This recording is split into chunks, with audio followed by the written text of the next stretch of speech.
Hey everyone, welcome back to our channel. If you're diving into the world of cryptocurrency in 2025, transferring Ethereum from Binance to your Phantom wallet is a must-know skill.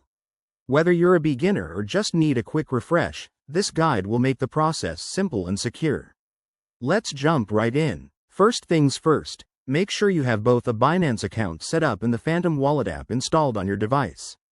Phantom is a popular wallet for Ethereum and other tokens, so it's perfect for this transfer. Step 1. Open your Phantom Wallet app and go to the Ethereum section. Here, you'll find your unique wallet address. Copy it carefully. Remember, crypto addresses are case-sensitive, so double-check to avoid any costly mistakes. Next, log into your Binance account. Once you're in, navigate to the Wallet or Funds section and select Withdraw. This is where the magic happens. Now, from the list of assets, choose Ethereum. You'll see a field to enter the withdrawal address. Paste the one you copied from Phantom. Then, input the amount of Ethereum you want to transfer. Be sure to check the network fees. They can vary based on current demand.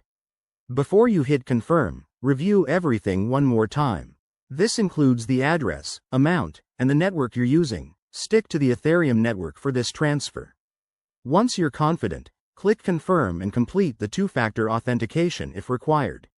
Binance will process the transaction, which might take a few minutes to an hour, depending on network congestion. Finally, head back to your Phantom wallet and refresh it. You should see your Ethereum appear shortly. Congrats! You've successfully transferred your crypto. That's it for today's quick guide. Always prioritize security in crypto, like using hardware wallets for long-term storage. If this helped you, hit that like button and subscribe for more 2025 crypto tips. Thanks for watching, and see you next time.